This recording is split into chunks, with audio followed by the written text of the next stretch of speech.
Business income ഉണ്ട് എന്ന് വിചാരിക്കൂ. Business income ഉണ്ടെന്നുണ്ടെങ്കിൽ കുറച്ച് കോംപ്ലിക്കേറ്റഡ് ആണ് കാര്യങ്ങൾ.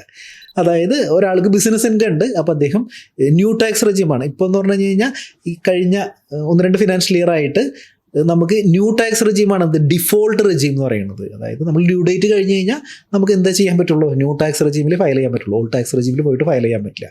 അപ്പോൾ ഡിഫോൾട്ട് റെജീം എന്ന് പറയുന്നത് ന്യൂ ടാക്സ് റെജീമാണ്. അപ്പോൾ ഈ ന്യൂ ടാക്സ് റെജീമിലാണ് ഒരു ബിസിനസ് ഉള്ള ഒരാൾ ബൈ ഡിഫോൾട്ട് എന്താണ് ന്യൂ ടാക്സ് റെജീമാണ് ഇദ്ദേഹം ഫയൽ ചെയ്യുന്നത്.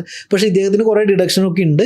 ഇതൊക്കെ എടുത്തു വരുമ്പോൾ എന്താണ് ഓൾഡ് ടാക്സ് റെജീമാണ് ബെനിഫിഷ്യൽ ആയിട്ടുള്ളത്. അപ്പോൾ അങ്ങനെയാണെന്നുണ്ടെങ്കിൽ എന്ത് ചെയ്യാൻ പറ്റും, അദ്ദേഹത്തിന് ഒരു ഫോം നമ്പർ 10IEA എന്നുള്ളത് ഫയൽ ചെയ്തിട്ട് എന്ത് ചെയ്യാൻ പറ്റും, നമുക്ക് ഈ ഓൾഡ് ടാക്സ് റെജീമിലേക്ക് എന്ത് ചെയ്യാൻ പറ്റും, സ്വിച്ച് ചെയ്യാനായിട്ട് പറ്റും. പക്ഷെ അവിടെ വേറൊരു റെസ്ട്രിക്ഷൻ ഉള്ളതെന്ന് പറയുന്നത് നമ്മൾ ന്യൂ ടാക്സ് റെജീമിലായിരുന്നു, നമ്മൾ ഫോം ഫയൽ ചെയ്തു, എങ്ങോട്ട് ഷിഫ്റ്റ് ചെയ്തു, ഓൾഡിലേക്ക് ഷിഫ്റ്റ് ചെയ്തു. ഇനി വേണമെങ്കിൽ അദ്ദേഹത്തിന് എന്ത് ചെയ്യാൻ പറ്റും, അടുത്ത വർഷങ്ങളിലൊക്കെ ഇങ്ങനെ ഓൾഡ് തന്നെ കണ്ടിന്യൂ ചെയ്യാം.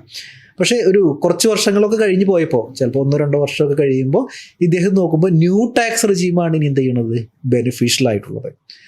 അപ്പോൾ എന്ത് ചെയ്യാൻ പറ്റും, ഇപ്പോൾ വേണമെന്നുണ്ടെങ്കിൽ തിരിച്ചിങ്ങോട്ട് വരാം, വീണ്ടും ഒരു പ്രാവശ്യം കൂടി വീണ്ടും ഈ ഫോം നമ്പർ 10IE ഫയൽ ചെയ്തിട്ട് നമുക്ക് തിരിച്ചിങ്ങോട്ട് വരാം. പക്ഷേ പിന്നീട് ഒരിക്കലും എന്ത് ചെയ്യാൻ പറ്റില്ല, പഴയ ടാക്സ് റെജീമിലേക്ക് പോകാനായിട്ട് പറ്റില്ല, പ്രൊവൈഡഡ് ഇദ്ദേഹത്തിന് ബിസിനസ് ഇൻകം ഉള്ളിടത്തോളം കാലം.